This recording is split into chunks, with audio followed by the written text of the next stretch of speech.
I'm looking for a man who calls himself Joe. That's all. But you had to do it hard way. Do do do do do do do do do do do do do do do do do blue do do do do do. Yeah. Anyway, welcome everyone to the 4th episode of the Superhero Ethics Podcast. My name is Matthew. I'm the host, and joining us again on the line is Paul Hoppy. Paul, you want to say hello? Yeah, what's up? This is Paul Christopher Hoppy. I'm a little sleep deprived, so, hopefully things will get a little wacky pretty fast. Not too hard, given our subject matter today.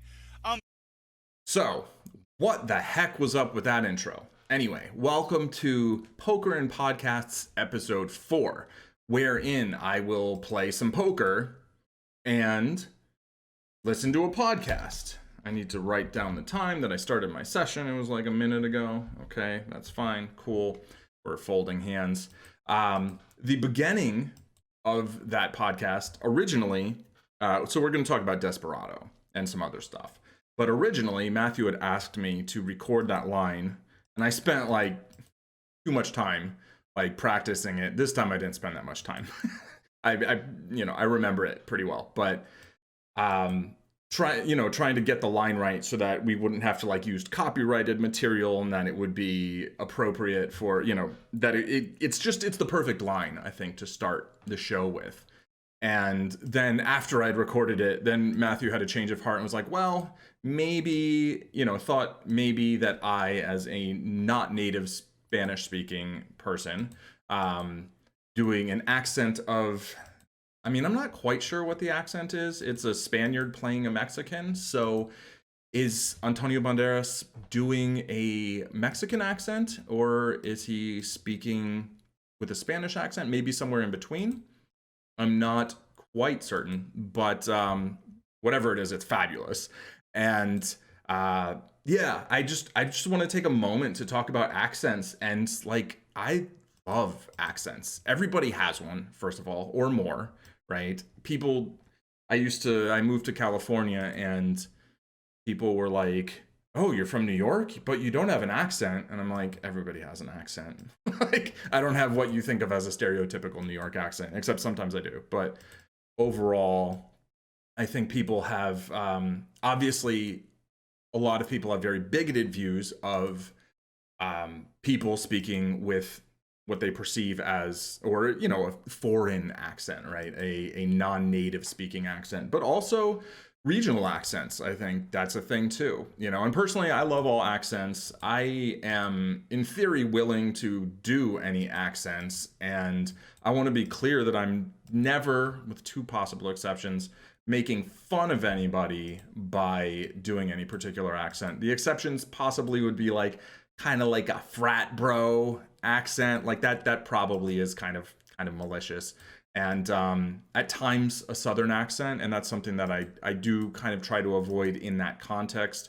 We're gonna fold that up there, but anyway, yeah, enough about me and accents, and but just know that it's always the spirit in which it is intended is always one of appreciation for the fact that we all speak whatever languages differently, and I don't know, I think that's kind of cool. So whatever, let's get into the podcast. What did my former self have to say? Oh yeah, so I re-recorded that intro because it went into like this copyrighted music, and I was like, you know what, I don't want any copyright strikes on my channel right away, and it's probably fine, but whatever. Okay, so I also redid Matthew's intro, not sounding particularly like Matthew, though. Wow, I'm so bad at this. I accidentally hit stop recording instead of Today play. We're going to be talking about revenge. Revenge being a topic that comes up pretty often in the superhero genre in terms of both heroes and antagonists. And focusing especially on the movie Desperado, that I know you and I both love, as well as the character of the Punisher, Frank Castle. And kind of looking how, on some level, these are very similar characters, but there's also, obviously perceived pretty differently. And so using that to kind of jump into this whole topic of revenge and how we feel about it. But I want to start by just, you and I think, can probably quote most of the Desperado movie line by line. but a lot of our listeners may not be as familiar with it. So, Paul, why don't you start by just telling us a little, give me the 30-second summary for the audience of what is Desperado, why is it an awesome movie, and how is it relevant to what we're talking about? Well, it's pretty much the best. It's one of those movies that I had that fear that I would go back, and despite loving it outrageously 20 years ago, I'd be like, I don't know if it'll hold up. It holds up. It really does. Short synopsis. Dude falls in love with a woman. She gets shot by a drug dealer. They shoot him in the hand. He used to be a guitar player, can't play guitar anymore, so he goes around and kills apparently all the drug dealers in Mexico. Pretty much. Yeah. Meets a new woman who also kills a few of them, which is cool. I like that she's kind of in on it. Yeah. And, I had the... That was 30 seconds. When I heard Matthew saying, give the 30-second summary, it's a movie you can summarize in 30 seconds. I think that's pretty much what happens. And we'll talk about it for another hour. Exact same experience you did. I rewatched it recently, and I was just... I'd forgotten just how much I loved this movie. The music is amazing. Steve Buscemi gives maybe one of the best performances of his career. And I want to start by just talking about why I think it's perfect for us to talk about in this setting, because many people wouldn't probably think of it this way, but to me, when I watch it, this is a movie that is very clearly heavily influenced by comic books, by video games, but to me, this is a superhero movie. It's not quite, it's not based on an actual comic book, but it fits pretty solidly in this genre. And that's everything from, the character being introduced in this kind of bigger than life way, that the shadows are always falling on his face, to the absolutely ridiculously over the top cartoonish violence that we see where guns leap into his hands. I mean, can we safely say that even though it's not based on a comic book, this is a comic book movie? You can say that. I think that's an argument you can make. It ticks off all the boxes. Yeah. Whether or not Robert Rodriguez is like a comic book reader, or comic book movies weren't really much of a thing when Desperado came out. I think it was the same year as Batman Forever, so depending on what you think of that one. And I did actually look into this a little bit, and Robert Rodriguez, I think, made a comic strip during college because didn't get into the film school, so used that as a medium of storytelling, and has, I believe, produced comic books since then, and of course Sin City. So, but whether or not that's an influence directly on this, I don't know. That one of the bad Batmans had happened just before it. I'm not sure. I think Batman Forever had been the most recent Batman, and Batman and Robin was the next comic book movie that was going to happen. So, but yeah, Desperado, it's it's a pulp fiction basically, and Robert Rodriguez, the director and writer, and he also films, does cinematography and edits and does composes music for. He does all of those three things for Once Upon a Time in Mexico, which is the third movie in the trilogy. Yep. In Desperado, I think he only edits it along with directs and writes, but he's got this just ridiculously visual style where it sort of, I almost feel like when people talk about Zack Snyder, because we have a quota, right? We have to mention every superhero ethics every episode, podcast, blog, we have to always mention that Zack Snyder is the worst. So right. That box is checked. We can move on with our lives. Okay, very good. But people always talk about the sort of visual genius or whatever, that. He literally makes comic book movies that look like comic books. Right. Or that's the idea, kind of, right? Mm-hmm. But Rodriguez does that without having any actual comic book source material. It's just, the colors, his heroes dressed in black with a white shirt and is always bleeding. Yeah. A lot of people are always bleeding. But then the background, it's got those kind of Mexican bright yellowy orange colors, and there's that scene where there's all those multicolored blankets that he's pushing out of his way to walk away from a place he just killed very many people. Yeah, I think that's right. You're a much more visually oriented person than I am, so I don't even think of the visual. But I think that definitely captures the style, and also just the way the character is introduced.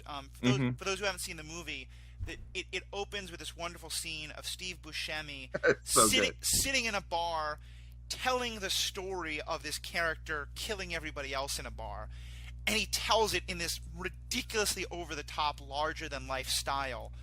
And where, like, he's giving the voiceover while we're seeing it, but, like, you know, we're told that he's the biggest Mexican he's ever seen, and that the light never seems to quite show his face, that he's always in shadow. And it's that the shadows bend to his will. Yes, exactly. For vampire lovers, you know, this is a La Sombra, clearly. Yes. He's got mad obtenebration. And the first ever scene of him having a gun is he's opened up this guitar case, and the gun literally leaps up into his hand. I mean, there's no possible physics explanation for this. It's just, in that first moment, we're saying something truly weird is going on here, and who cares, because it's an awesome movie.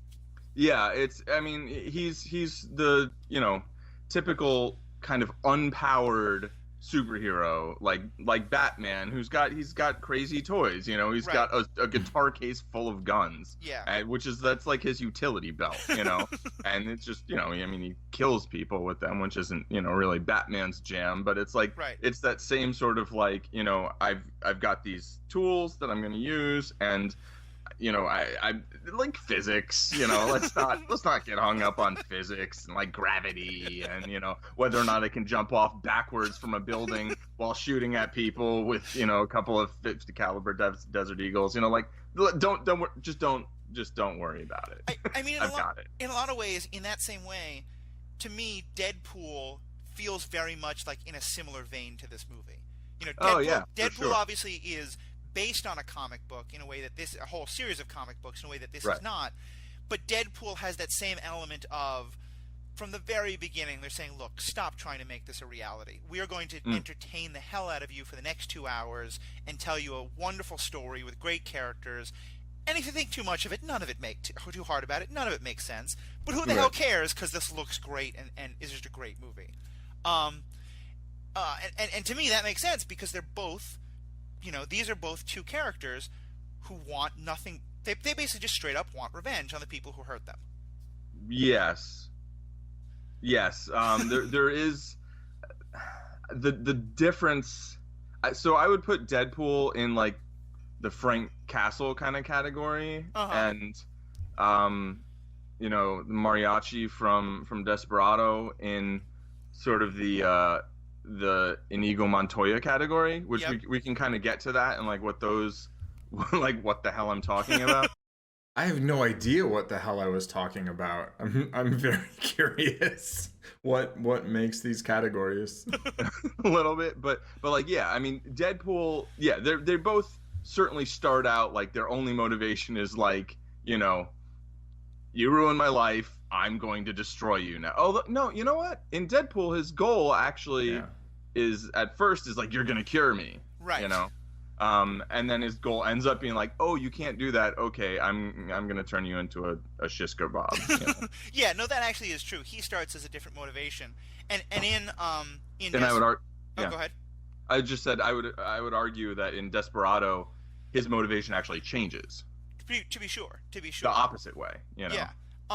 And so let's step back a little bit and talk about, because to me, where I was going though originally, just with that Deadpool Desperado. By the way, one other thing I should say is that to me, one other aspect of making the main character of Desperado a superhero, we never really learn his name. He's just he meets a character at the very end who knows his name and says his name. Right. But we all just remember him as El Mariachi, and that's how he's he's listed in the man credits. with no name. What did you say, Clint Eastwood? While I was talking over you? No, I said that's how he's listed in the credits. But yes, you're right as well. Oh, right. Yeah. No, it's the man with no name, you know, and it definitely, it's like, we don't need to know this character's name in order to, like, feel things about him, you know, right? Or to have a really clear impression of, like, who this is. Right. Well, and so let's step back a little bit and talk about, you know, so we've got here a couple of different things, you know, Inigo Montoya, as you mentioned, El Mariachi, Deadpool, and revenge is playing a different role in each of these. And so let's step back. Where do we think of revenge as a motivation? You know, I mean, is a person out for revenge someone we're generally going to be rooting for? I think there's a couple things that we need in order to make a revenge story really good, because a lot of them are terrible. Yeah. You know, and I would say that when an antagonist is motivated primarily by revenge, it often is terrible. And maybe that's mostly because I've watched too much Arrow, the TV series. So much Arrow. You know, and like they actually have villains who I'm like, oh yeah, this is an interesting villain. Why are you so focused on this one thing? And it just doesn't play right. And I have some thoughts on how they could fix that, but I mentioned it in my blog post recently, but I think the same thing is true about Suicide Squad.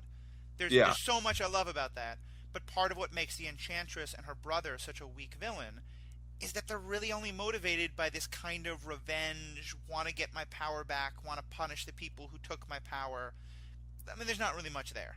Yeah, I mean, I'd say the worst thing about those characters is almost everything about those characters. Okay, that's also true. And like the best thing about Suicide Squad as a movie is how little I cared about that main plot aspect. It was just like, I was like, I don't really care what's going on there. But like, I don't really care that what's going on there because, you know, again, getting like to kind of bring it back to like why a revenge story can work is if you care about the characters seeking revenge. Right. Like, I think the story needs to establish a certain level of empathy there. Mm-hmm. But then also I think one thing that can actually really help is if this is gonna be funny, but like if no one on either side of the revenge story is like a comic book villain.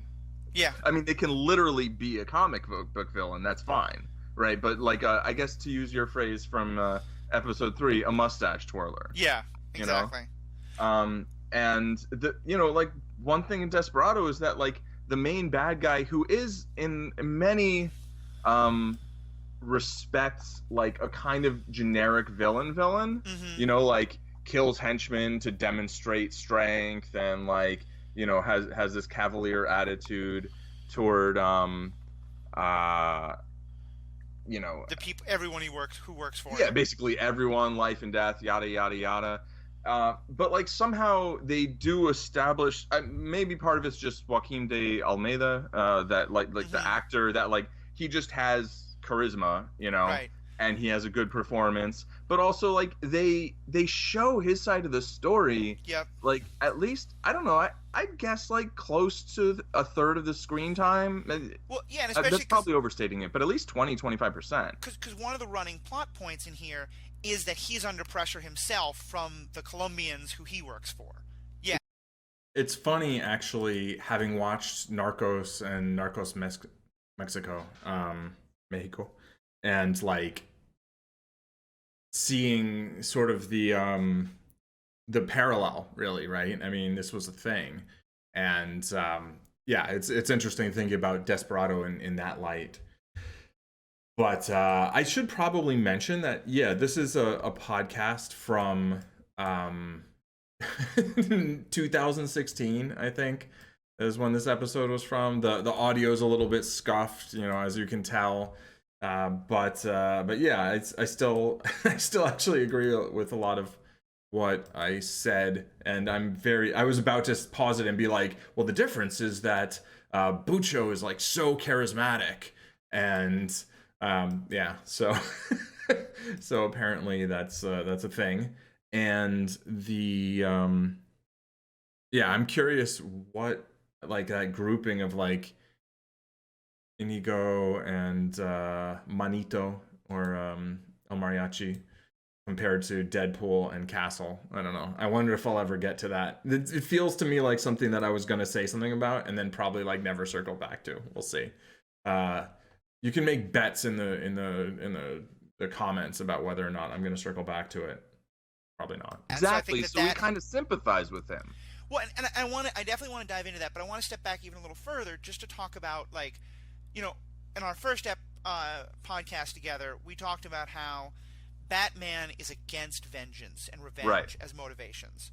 And I think that's kind of part of why I wanted us to get into this whole topic. I think both of us I think both of us have some issues with the idea of vengeance on a general level, and that's why it's kind of funny that we can love a movie like Desperado, which is straight up about, or at least to some extent is straight up about revenge. Right. So let's just start there. Like, what's the problem with revenge as a motivation? And I don't mean in a story way, but in a kind of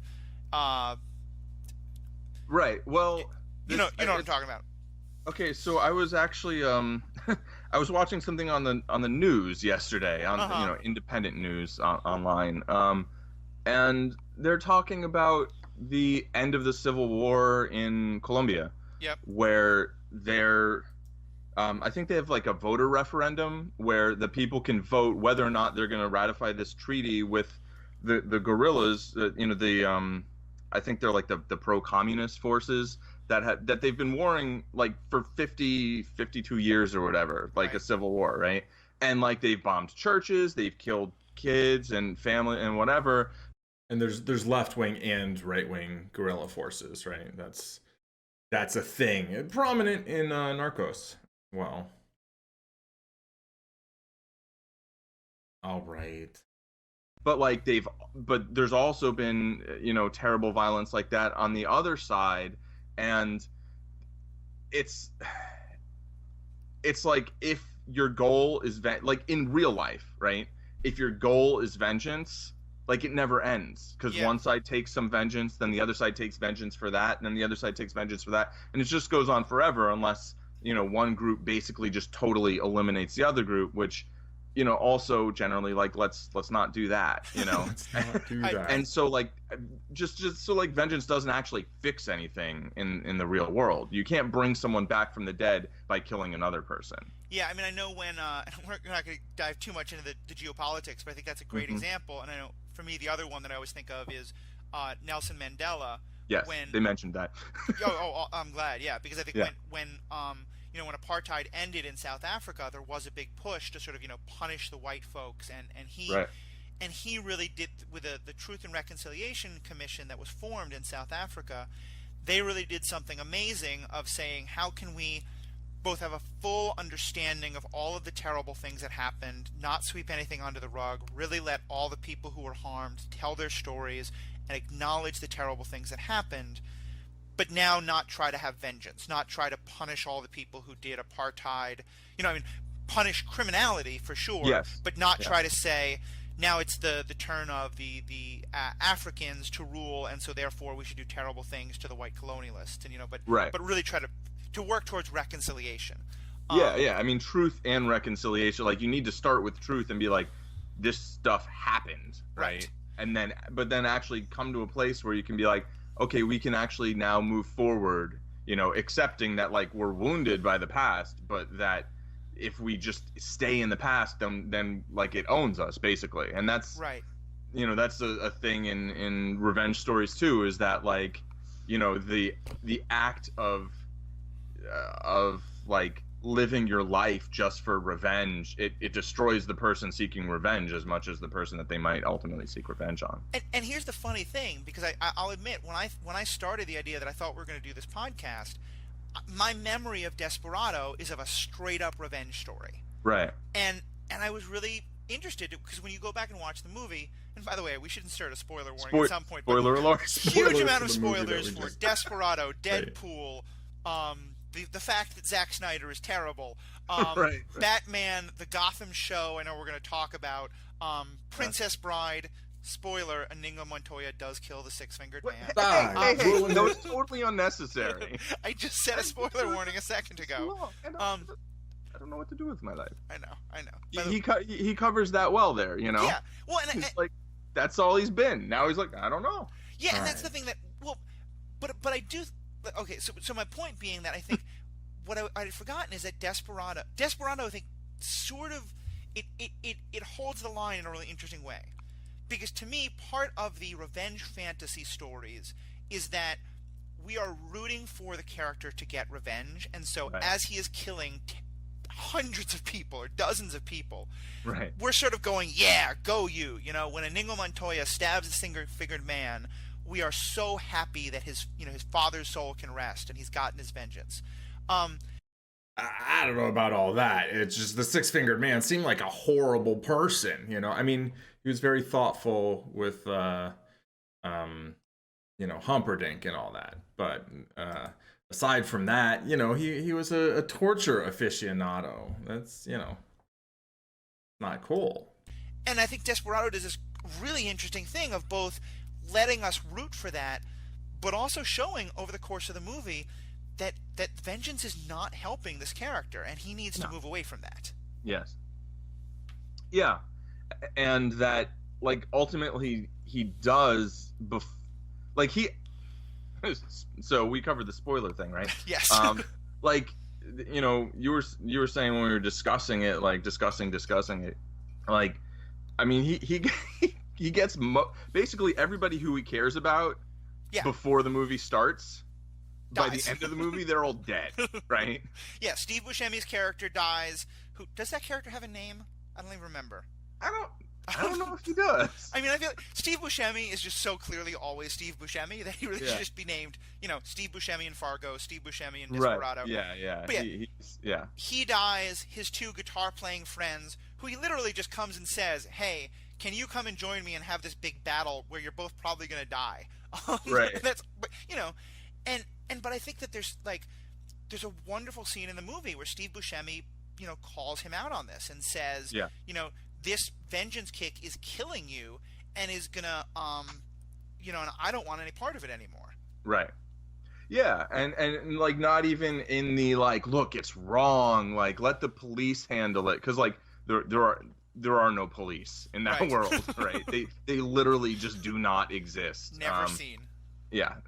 So, and I think that's an important distinction in the Inigo Montoya to Frank Castle continuum, which we'll just continuously allude to and then hopefully never actually explain. Well, no, actually, probably not. Go ahead. I was gonna say then we're gonna segue into it. But just that there's no well, is this right or wrong? It's just look, this is it's whether it's useful or not useful, basically. It's is this actually accomplishing anything? And it's he finally kind of gets to the point where he's you know what, I'm not gonna forget it. Let's just leave. Right. And then she's no, if we just leave, he's gonna kill me because now he knows I'm with you. So you have to kill him now. Yeah. And so then at the end, it's he's actually, it's not about revenge. It's about trying to preemptively protect someone from someone else, basically. Well, and which is, and I want to get to that segue, but there's one thing I've got to say about this here. And for anyone who hasn't seen the movie ends with El Mariachi and the Selma Hayek. I don't remember any characters. I think she's Carolina. Okay, I've remembered one character's name. Very good. But the two of them walk right into the home of the main villain, Bucho. And he literally walks with her into his home, and then a situation with no guns drawn, no plan. And what very quickly happens is a situation where Bucho is going to kill Carolina, and so El Mariachi kills him first. And it's a great kind of comic book way it happens, and we never see the rest of that final battle. Yeah, it's just fade to black, listen to gunfire. But I thought it was kind of funny that what basically happens is he's decided that vengeance is not a good enough reason to kill Bucho, especially because, again, here, spoiler warning. Spoiler alert! We learn that Bucho is his brother. Which is another part of the whole idea of the seeing the humanity behind the mask of the bad guy. And so he does, and he has a chance to kill him at that point, and he doesn't because he finds out he's his brother. And so now he basically winds up creating a situation where another person he loves has mortal danger facing them, and he kills Bucho to save the mortal danger that he absolutely created. Yeah, totally his fault. There's no way he could think he could walk into that situation, and the chance of Carolina going with him and winding up dead isn't a very high probability. Right. Although she is no, I'm going with you, and he's oh, okay. Yeah, I mean, that is true, but... I think she has a gun drawn, actually. She's got that short, double-barreled something or other. But yes, no, the whole situation is his fault. Yeah. If he didn't show up in Santa Cecilia, none of that would have happened. And I think that's just kind of an interesting thing of yes, there is a very good reason for him to kill Bucho that isn't vengeance. Right. But it's a reason that is 100% his creation. Oh yeah, totally. And so let's get back. But so we've been talking a lot about that one movie, and let's go to the other end of the scale and talk about Frank Castle. Because Frank Castle, the Punisher, and again, just to set it up, my main knowledge of that character comes from the Daredevil TV show season 2. I know you've seen some of the Punisher movies as well. Yeah, both. I think there were only 2. And he's not someone I think of that certainly I don't think of as a hero in Daredevil. And I know that you have kind of similar thoughts. So why doesn't vengeance work for Frank Castle? Right. Well, I mean, it works for him, but I mean, like for us. Right. I mean, I think it does, but I think it's clearly different. Right. From for El Mariachi, right? And it's so just to yes, all right. I was gonna go on a thing, which I guess I'm going on now, about how like the first 2 Punisher movies just were not good. Yeah. Right. And like just because they weren't good movies, right? Like the villains never are relatable.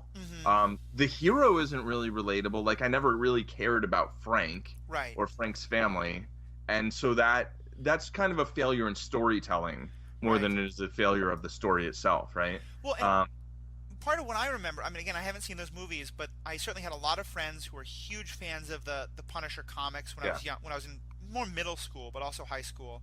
And I remember hearing from them about the comics, and then when the movies came out, I didn't want to see this because they were saying, oh, this character is so awesome. Like, he gets vengeance on all those bad guys. Right. And that was hitting all of my, like, I don't really think vengeance is a great thing. Yeah. Well, so Daredevil season 2, I think, kind of puts it in perfect perspective. Right. Where we have a Frank Castle that over time we learn to relate to, right? Which, I mean, just an amazing portrayal. Yeah, some of the best acting I've seen in that show. Yeah, and I had in a show with just across the board great acting. Yeah, you know, that's a high bar already. And it stands out above that. And it's a character where, you know, we can relate to what he's doing. We can not necessarily think like it's the best approach, but the thing is, the reason Frank Castle in that world is different from El Mariachi or Inigo Montoya in, you know, Desperado or The Princess Bride or whatever. Daredevil exists in the, you know, the Marvel universe. Like the Avengers exist and they live in New York, you know. Which oddly, like, they're called the Avengers, but they're like really they have never doing nothing to do anything with regarding magic. But one bad fun. Tony Stark line. Right, exactly, yeah. Outside of that, but you know, so with Frank Castle, we can look at what he's doing, and also like there's a lot of cops. Wait, what bad line? It's a great line. Avengers is like, I don't know. I think the first Avengers movie is possibly my favorite superhero movie ever made. It's definitely one of the best in terms of just a ball of tightness where everything just works together. But okay, maybe you didn't like that line. Fair. But like, not fair. Right? Yep. Of questionable integrity. But we can look at what Frank Castle's doing and say, like, isn't there a better way? Like, at the very least, there's another way. Yeah. You know? Whereas, like, I mean, yeah, Inigo Montoya, like, just wants to kill the Six-Finger Man because he killed his father. But, like, the Six-Finger Man also is, like, writing a book about torture, you know? Yeah, there like, is. He's also plotting a kind of... I don't even remember really... Oh, yeah, they're trying to, like, plot... getting like support for like a war with either Gilder or where, you know, wherever. It's a mustache twirling, I'm going to help this other guy take over the world. Right, exactly. And like this is a very bad man like doing very bad things to help another very bad man who's kind of a punk, like do very bad things. And so like it's not like Inigo Montoya can like go to the cops and be like, hey, this guy killed my dad. Like, okay, I need you to check this out. I need you to like do something about this, you know? And like, I know who he is. Like, there's not like, he's just got to kill him. Like, that's that world. Yeah.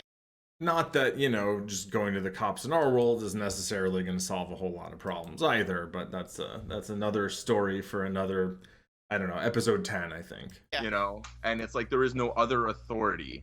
And in Desperado, there are literally no cops, and while, drug dealers, like, I don't think there's necessarily something inherently like, oh, you've got to kill all the drug dealers, but like, this is a guy, the Bucho, right? Yeah. The main villain or the main bad guy, whatever, who has taken an entire town and basically bought it out, and yeah, he gives money to people at their wedding, and he's sort of charismatic, but like he's ruling the town through terror basically, and nobody's gonna stop him unless this guy stops him. Well, and I think that's really essential, because to me, when I think about it, it's like, for me as someone who, if you tell me like, oh yeah, someone's out, if a friend of mine says this person hurt me and I want to go hurt them back, I'm going to be like, I don't think that's a great idea. Yeah. Both because I think it's going to hurt you, and I have a real problem with revenge.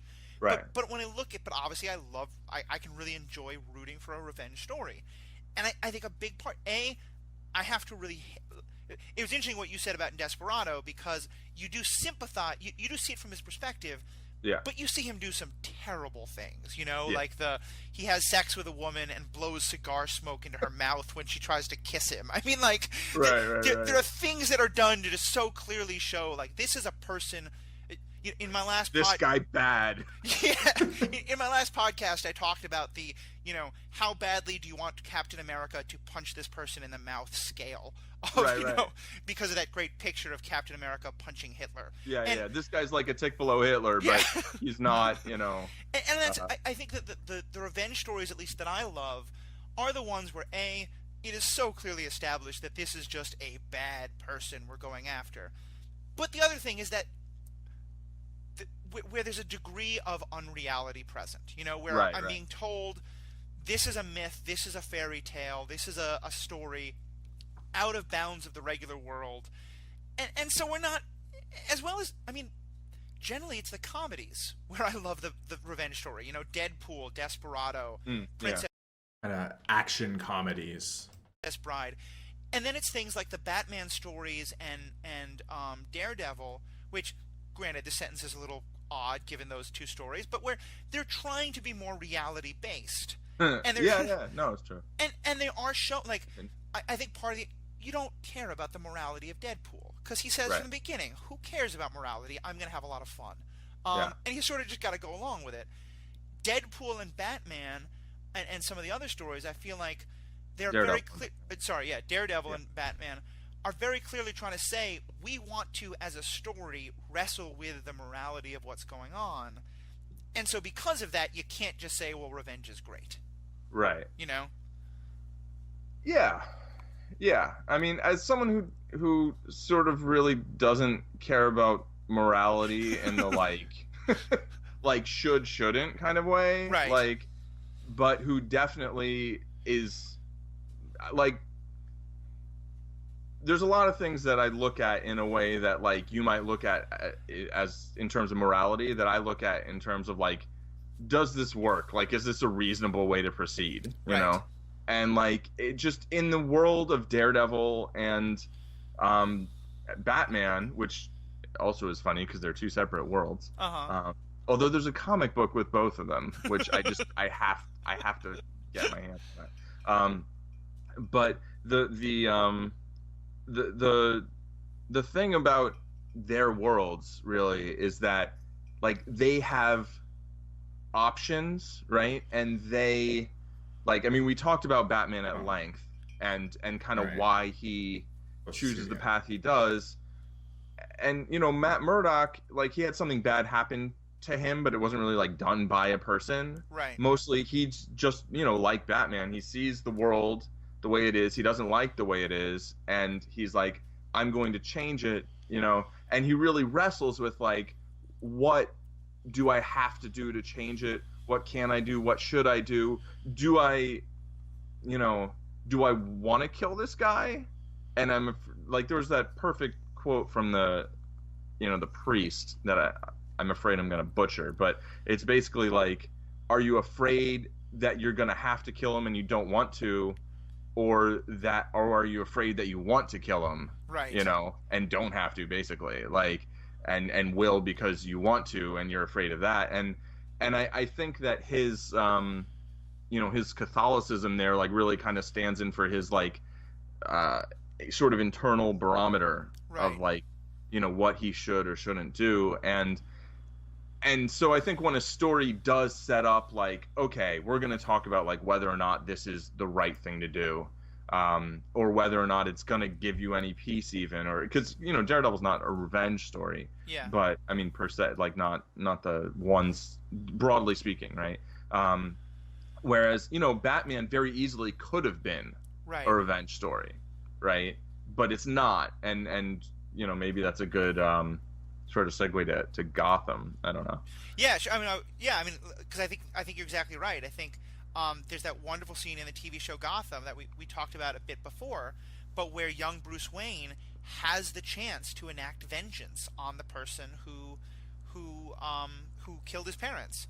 And there's an extent to which we learn there's a whole, like, web of other people who are behind it, and that's a whole other issue.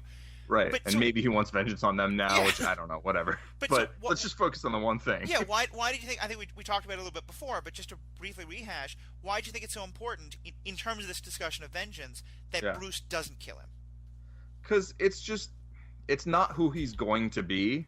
Yeah. And, like, he didn't necessarily know that yet, but he sees this guy who's just this professional killer, right? Yep. That's all he is. That's what he does. That's what he's known. And you can look at him and be like, oh, well, he's a monster. Like, he serves no, like, purpose to society or whatever. But, like, at the same time, it's just like, he's just a guy who did that thing, and he does that sort of thing. And, like, killing him isn't going to actually change anything that, that Bruce cares about. Like, what he cares about is his parents, and his parents are dead, and so, like, they don't come back. That doesn't happen by killing this guy. And so instead, he's going to eventually decide, what, I can work towards a world where fewer people are killed. That's, like, the thing from him is, like, building the world he wants to see, right? And it's not that, like, oh, this one specific guy has to not be in it. It's like, there's another way. For him, there's another way. Well, and I think that really goes back to what you were saying about the does this work or not, and how vengeance just creates that cycle that never ends. Because I think that's one of the, for both Daredevil and for Batman, it seems a lot of what they're trying to do is to end the cycle rather than to just continue it going round and round and round. And I also think it's interesting, and I'm curious if you would see it the same way. And granted, it's not just these two characters, but these are, I think, the best examples. Both Daredevil and Batman are vigilantes who have decided, that they're kind of like, what they're doing is illegal. Like, I mean, they are taking the law into their own hands, and they're going to... Yeah, they'll break the law. Yeah, they're going to break the law to try to protect, the larger ideas of, like, stopping crime and keeping people safe. And I feel like both of them wrestle with the idea that, like, they're kind of on the edge, and that it would be easy for them to fall into becoming Frank Castle, and then they'd just be like, I am vengeance. Becoming, for the Batman, the Phantasm, or one of the other, or becoming the Snyder Flack. Yeah, no, exactly. That's a great word, by the way, the Snyder Flack. But it doesn't actually have a bat or a man in it at all, but we know what we're saying. But I like the idea that vengeance isn't the only thing, but is one of the ways that they've sort of drawn a line, where they've said kind of like, part of how I'm going to make sure I don't fall too far down that hole is to say I'm going to make sure I'm not motivated by vengeance. And it lets them sort of stay pure, or, like, true to their ideals, that they've set for themselves. And they can do that because, I mean, there's a few things, but, like, they both exist in worlds with corrupt police departments. Oh man, I got a royal flush draw here, but my hand is just, I don't think I ever have the best hand, and my draw isn't live all that often, so I'm gonna fold a royal flush draw.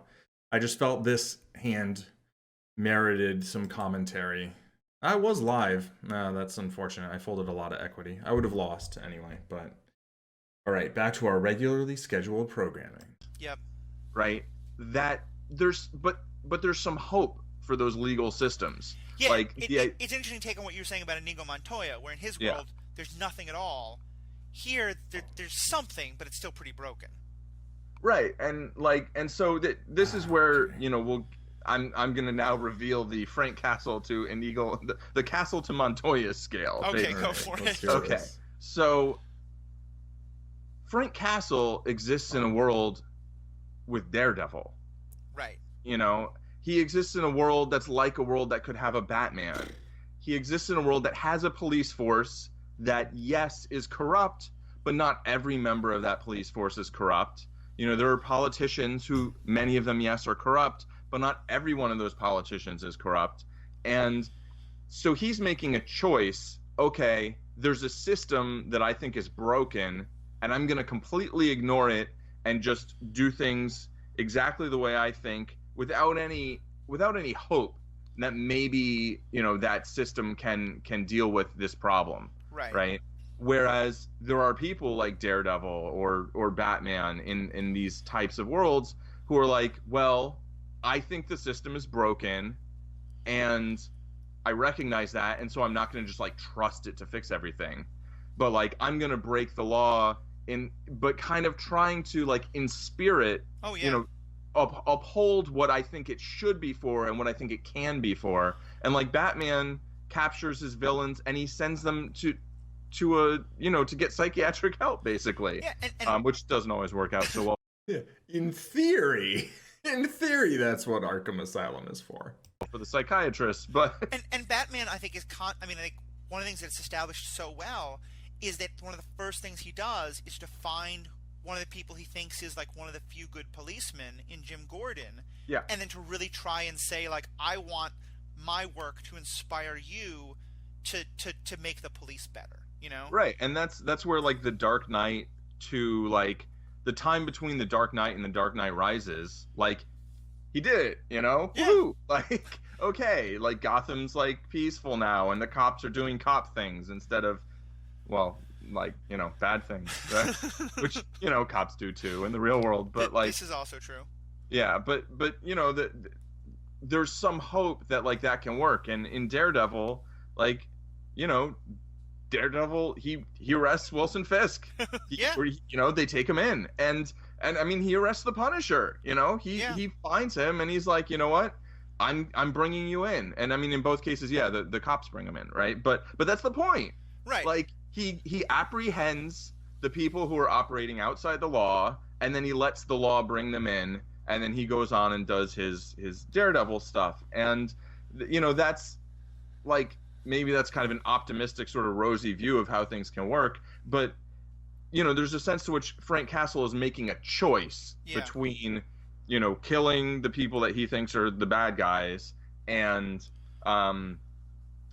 doing things the way Daredevil does them. And so we can kind of look at it and be like, yeah, that's not the way. I'm not behind that. And this is the way. This was 2016, by the way, just so you know. Yet, a character like the Punisher in Daredevil season 2 works so well because he really is an anti-hero, right? Mm-hmm. And he's not the protagonist. He's not a hero. He's definitely an anti-hero the way an anti-hero is really an anti-hero. Whereas, on the other end of the scale, if we look at Inigo Montoya or El Mariachi or the Bride from Kill Bill, they're nobody else is going to do what they've decided to do.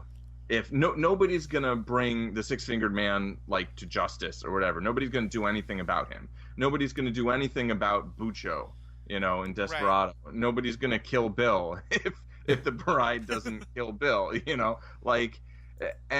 and so we can just look at it as those are the protagonists, and it's what else are they going to do? They can either move along, which, there's an argument for that, or they can just go and seek their revenge.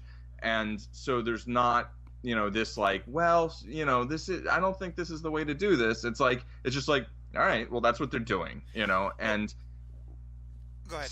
Just compared to Frank Castle being which again, like, I love the character in that setting, and I'm not like necessarily judging him like morally, but I'm just like looking at what he's doing and be like, there's other ways you could go about this, you know? Well, especially because to me, and I'm wondering if you're on the same page with this, to me, as I think about these things, one of the things I think really differentiates like a person motivated by revenge versus not is whether or not they are looking to protect people from this bad person versus to punish the bad person. I mean, right. Frank Castle is literally the Punisher, and I think, because I think that's where, you know, that one of the things that we've talked a lot about criminal justice between you and I know, and I for me personally, one of the reasons I'm so against the death penalty and against a lot of the way we do criminal justice now is we're not trying to stop crime. Right. We're trying to get this visceral pleasure out of hurting criminals and making criminals suffer. And I remember, I think a lot of times that's couched in a whole like victims' rights idea. And there's a great interview I heard once from a guy who's now a very strong anti-death penalty advocate, and he talked about how his son had been murdered and the murderer was caught, and he worked every day for the death penalty for his son's murderer. Yeah. And then he woke up the day after the execution had been carried out, and like nothing, you know, he didn't feel any better. Yeah. And my point to there being just as kind of an aside, but I think what you see a lot is these characters like you know, as you said, Daredevil's going to kill.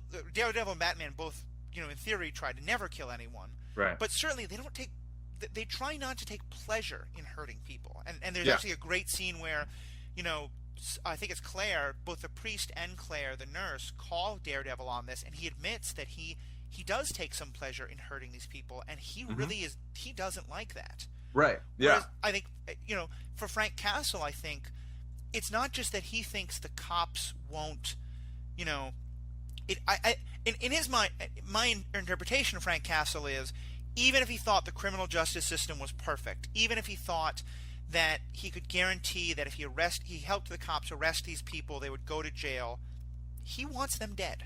He wants them to die for what has happened, you know?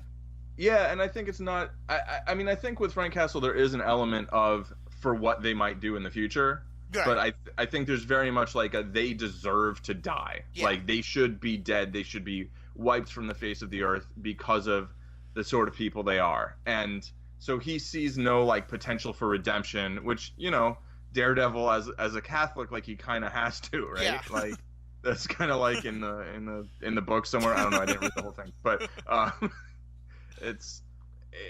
you know, it's.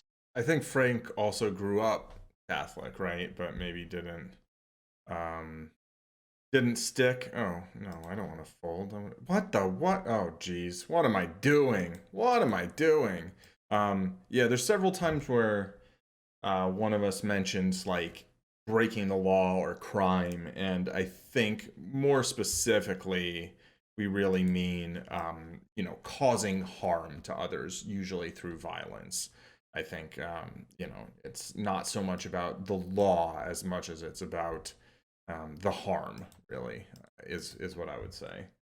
And I think that's kind of implied, but I would just want to make it explicit. It's just a very fundamental different worldview and a view on justice. And I think they both are thinking about justice, you know, whereas like some revenge characters are not really thinking about justice as much as just like, no, this is what I want to do, you know.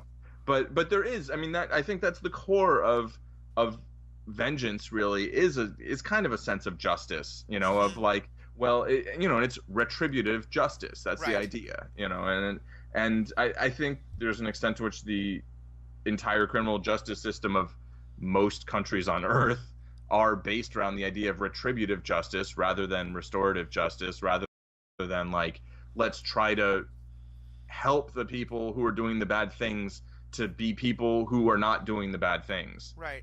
Which is, I mean, we talked about it before. Batman does that. You know, Batman, you know, he tries, you know. He tries to understand Harley. He even in a couple settings, he tries to reach out to Joker, you know, like Arkham Asylum, I think, is a perfect example of very, very bad attempts at restorative justice, let alone very bad security.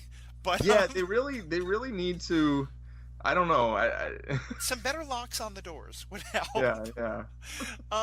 Well, and here's a thought that I just had as we were talking about this. Because one of the things I think, to me, when I think about a revenge story, part of what I'm thinking of is this idea of that what happens in revenge story a lot is we cheer because the bad guys die in spectacularly awful, entertaining ways. Right, like they get blown up by a rocket launcher. Yeah, or fired out of a guitar case. Right, or eaten by their own dogs. Yeah, or eaten by their own dogs in Game of Thrones. Or, there's another... there's one scene in the Desperado movie where a bad guy... And this is not even someone we hate. He's just, thug number 22. But he's crouching behind a bar. El Mariachi can't quite shoot him. And so he shoots a fan. So the fan falls on him. And then we have the shot of, like, the blades of the fan still running and just hitting this dead guy in the face. Yeah, yeah. It's funny. Yeah, it's hilarious. It is funny. It gets a laugh. I don't think he was behind the bar, though. I think he's on the other side of the room. And anyway, but yeah, it's good stuff. Good stuff. Hilarious, and I feel by awful a fan. saying I mean, it's horrible, but it's well, and he was just like the accountant, right? Yeah, like, exactly. Just like the accountant.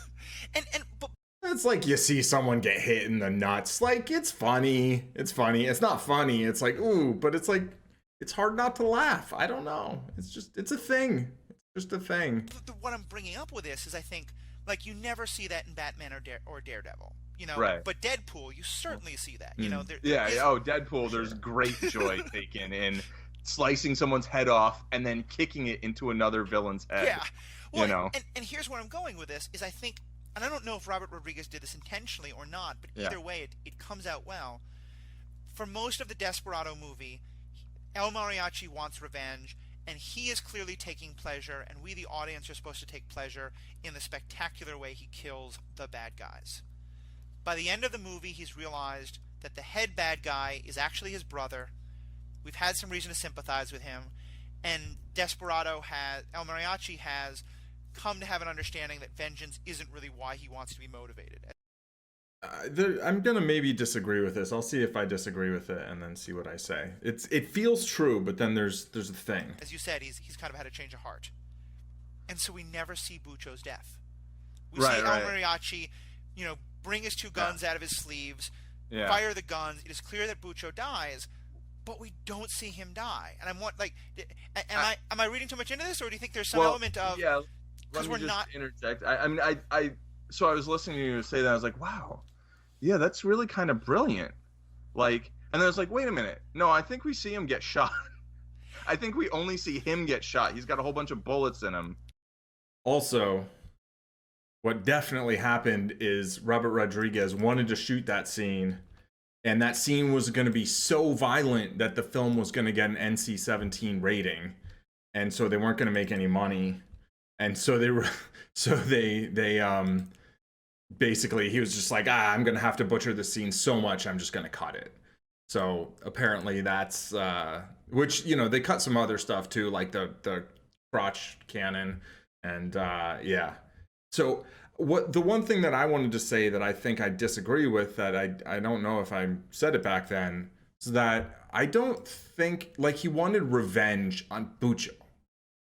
But, he goes into the bar and he's like, I am not against you guys. Like, he's not, like, he's just looking for a man who calls himself Bucho. That's it. That's the whole thing. He's not trying to kill a bunch of people. He wants to kill one dude. He ends up killing a lot of dudes, and maybe like one or two women too. It's like, anyway. Right. And then it fades to black. I'm pretty sure. But I think it's a very brief. I mean, the fact that I forgot. We don't see him dead. We don't see him lying on the ground. We don't. The consequence of that isn't. And compare that to Deadpool, where Francis gets to have the most epic death of all.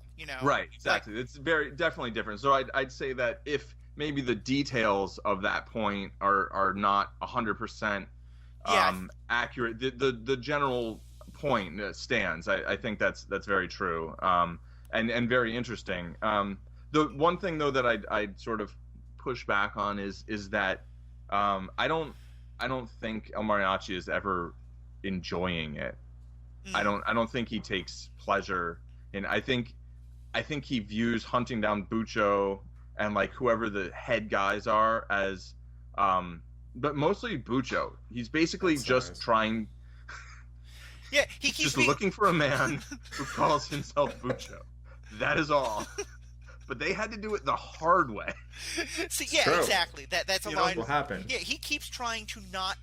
That's actually correct. He doesn't want to kill all these thugs. He's like, I am not against you guys.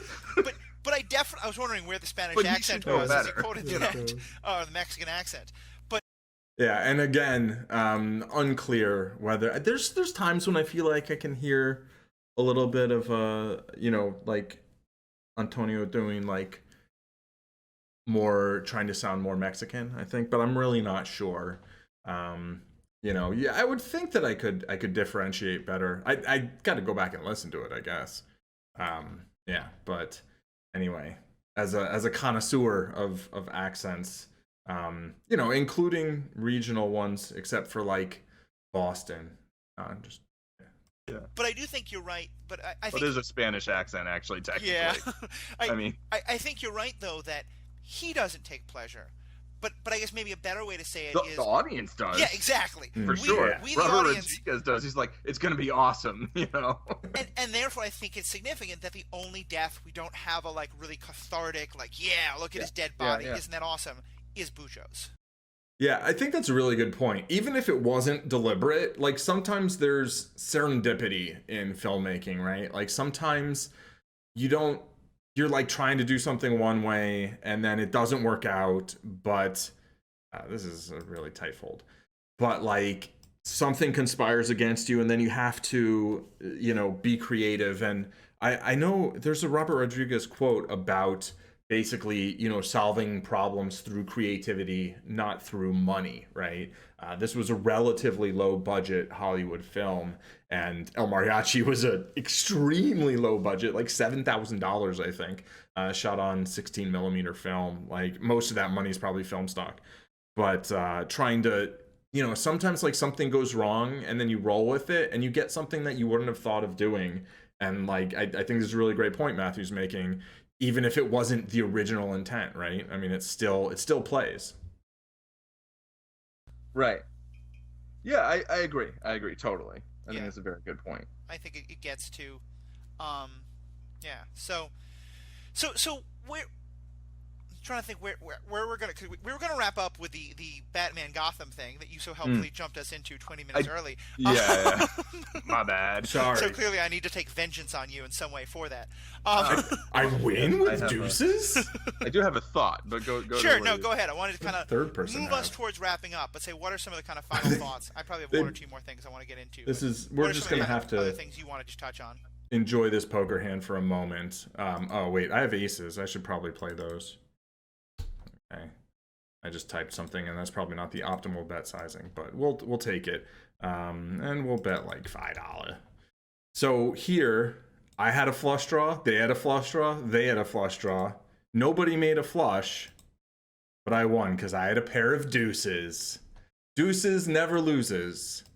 And neither did my aces. All right, back to the podcast. Well, I mean, one thing that I think makes revenge a compelling story, specifically for a movie, and I'm not sure if I can think of any TV shows that it really is compelling in the same way, because like I think we've kind of covered that like we don't find Frank Castle's quest for vengeance really compelling. We find Frank Castle compelling as this complicated character. Yes. Right? And as the portrayal within that world of Daredevil, it's brilliant, and it's brilliant partially because we're not just like, yeah, go Frank, kill them all.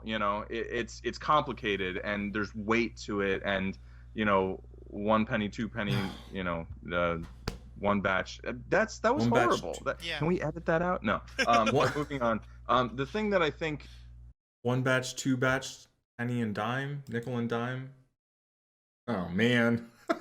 What was it? Really can make vengeance work as specifically as the premise for a movie, which is basically like a long short story. Yep. Is that vengeance is a quest. Yeah. And it's like it's just this very clear quest where it's like this is the hero You know, and in these movies, like in The Princess Bride or Desperado or V for Vendetta, it's like, yeah, maybe less V for Vendetta, but like the hero is a hero. Yeah. They're not an anti-hero. Like, why aren't they an anti-hero? Because there's no law. If they don't do it, no one else will. And the movie's just set up like, no, this is the thing they're gonna do, and maybe we'll talk about it a little, but like, this is the thing they're gonna do. You know, and vengeance is a quest. Like for Inigo Montoya, it's been his whole life's quest to seek revenge on this one guy. Well, and I think I'm so glad you brought up V for Vendetta, because I'd forgotten about that. But I think that's actually a perfect illustration of that, because again, let's add that to the list of things I'm about to horribly spoil for everybody. Yeah. But what in V for Vendetta, the character is doing two very distinct things, and he names them very clearly. One of which is he is trying to take vengeance on the specific people who did terrible things to him and to the other people who were in the prison with him. And he is also trying to inspire the rest of the country to rise up and take down the power structure that those people created, and bring about a whole new power structure in England. Yes. And one of the things that he does that I think is so brilliant is he says at the end that he knows he has to die as part of his quest for vengeance, because he can't be part of that new world he wants to create. Mm-hmm. You know, and I think that's kind of a recognition of what you were saying before, of he wants vengeance, and he's okay with wanting vengeance, but his vengeance, he wants his cycle of vengeance to end before the new world can be built.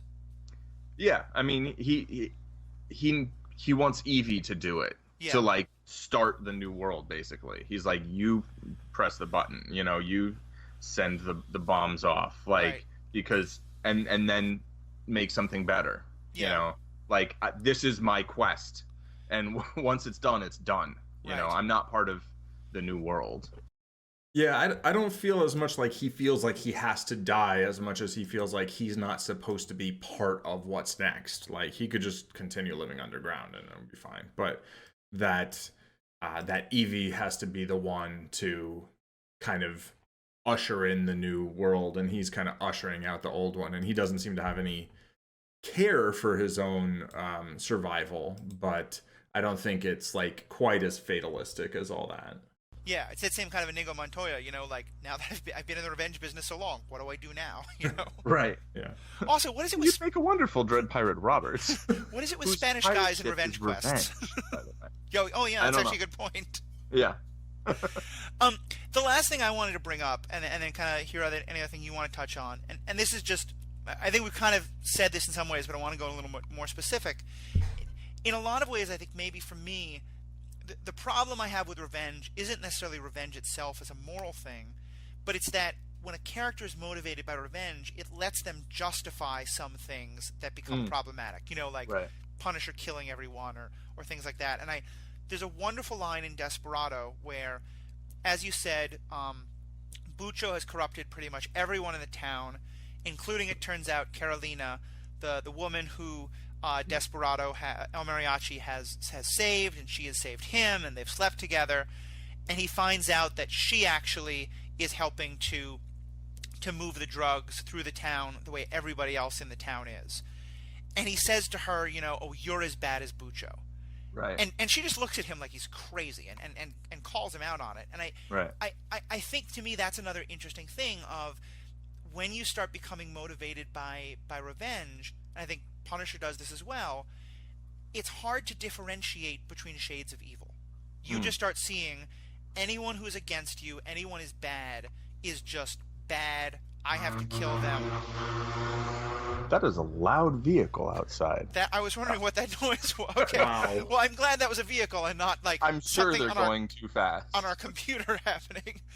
But yeah, but I think that to me is one other aspect of the revenge thing is, you know, it can start to get to the point where you start seeing everyone who's against you is equally as bad. Yeah, and it kind of goes to the idea of an accomplice, you know, or someone being complicit in something, that like if one person is doing horrible things and someone else is doing anything at all to help them. Right.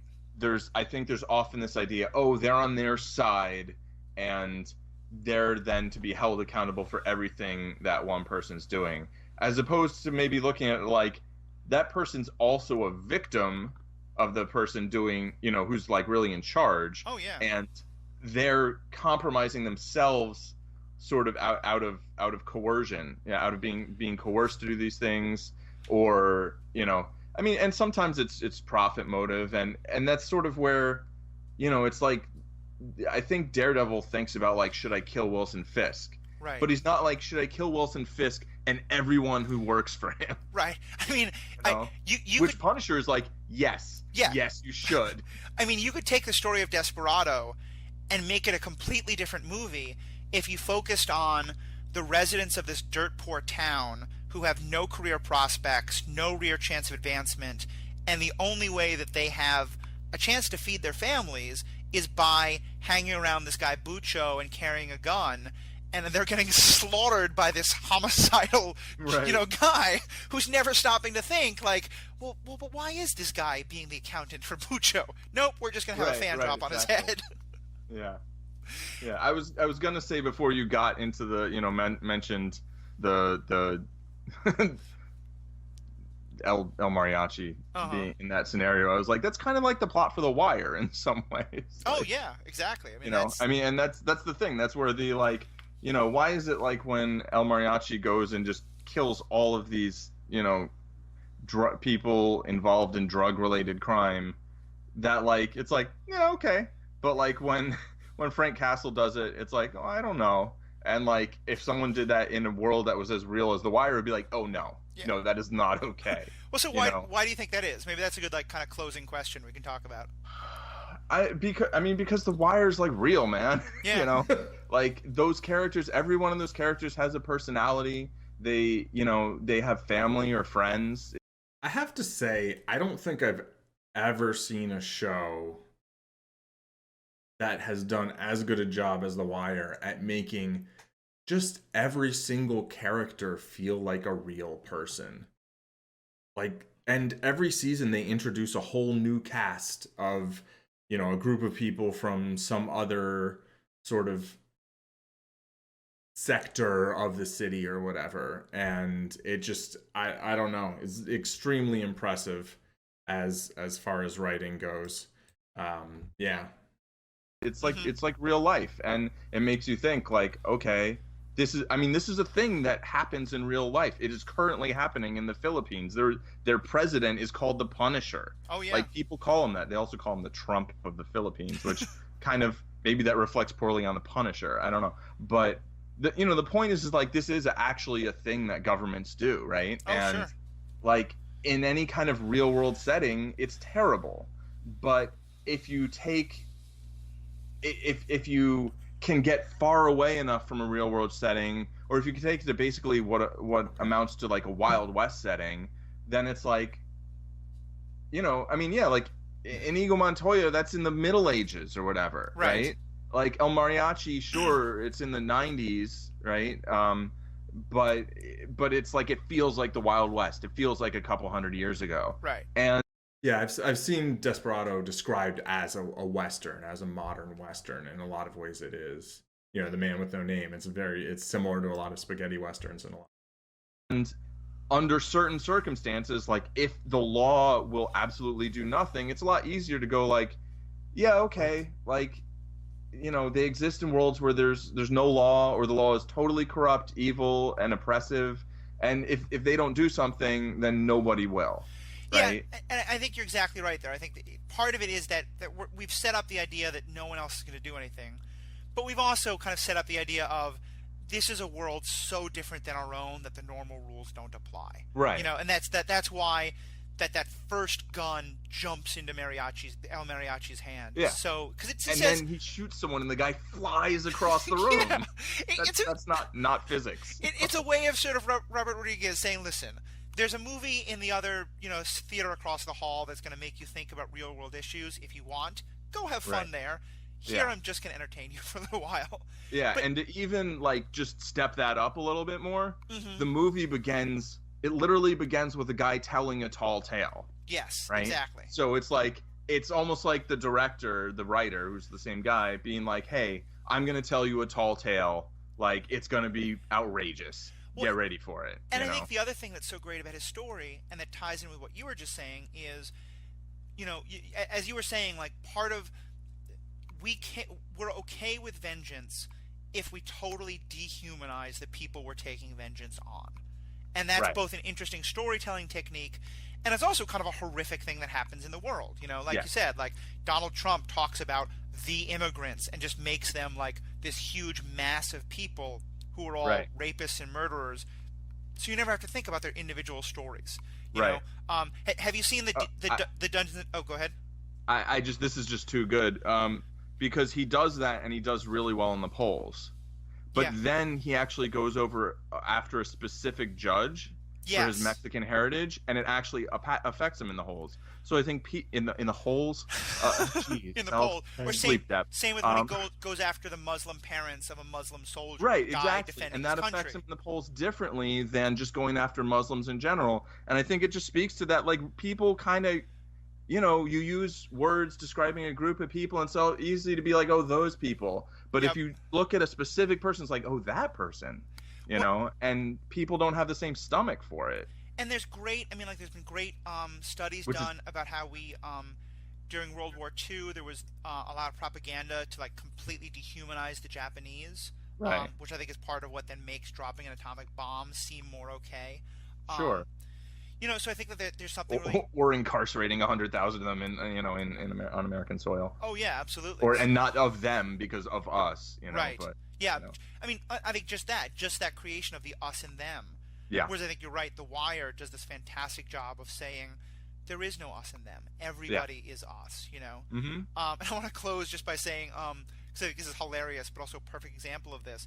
Have you seen the Dungeons and Dragons meme that's been going around on the internet about the orc who's killed? No. So it's about, and I have no idea if this is apocryphal or a real story, but it's just a story that's being told on the internet about a guy who is running a player who's in a Dungeons and Dragons game, and they walk into a dungeon and they see an orc guarding something, and just he's an orc. They're player characters in Dungeons and Dragons. They kill the orc.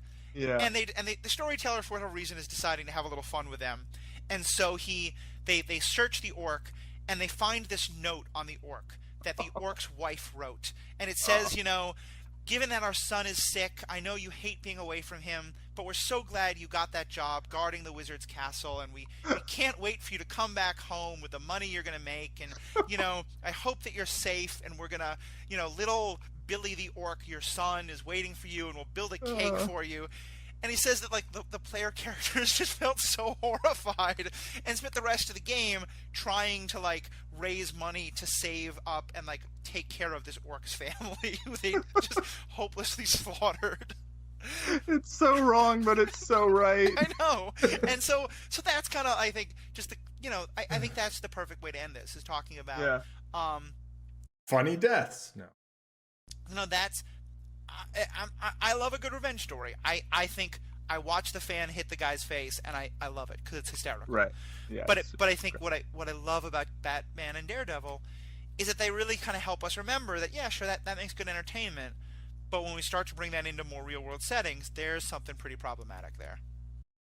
I think there's like one line in Desperado, which I'm either about to say or not going to say because there's only 2 minutes left, but where it's in the hospital because the little boy has been shot, right? And takes the boy to the hospital, and he says something about, everybody I've killed is somebody's father, somebody's son, somebody's brother, like, and that's the like token reminder that like all of these people are people that for the rest of the movie we haven't really been seeing as people. We've been seeing them as like goons or, the brute squad, to borrow a term from Princess Bride. And I feel like that line, I feel like the movie has so much more depth because of like 3 or 4 lines that, like, granted, it's not that much of the movie, but it's like,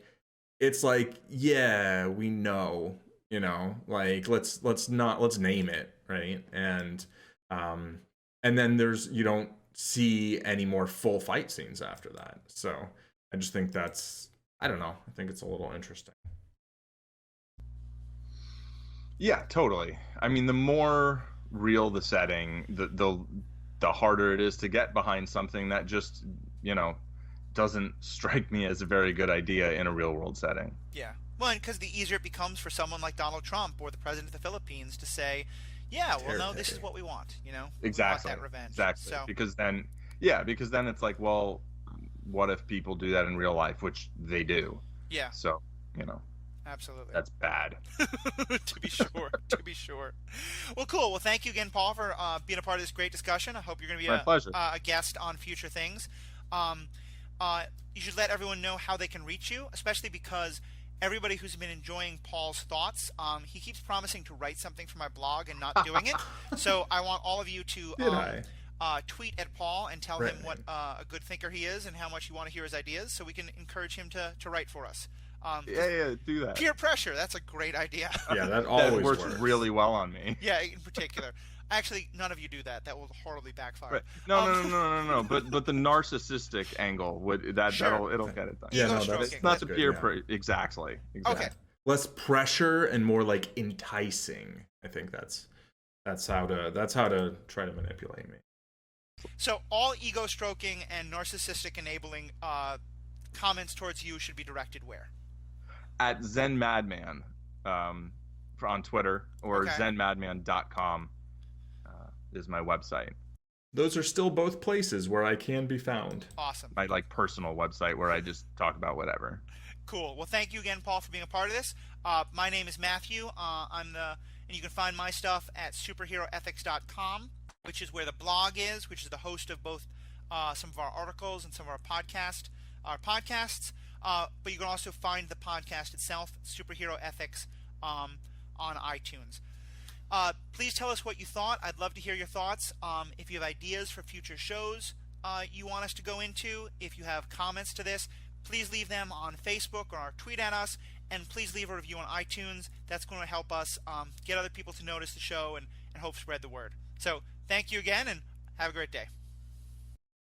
All right. Well, thank you, Matthew, for allowing me to record over our recording from years ago and give a little bit of grief, hopefully not too much love as well. I really enjoy hearing perspectives from the past, as I know both our viewpoints have changed somewhat, but in other spots, not so much.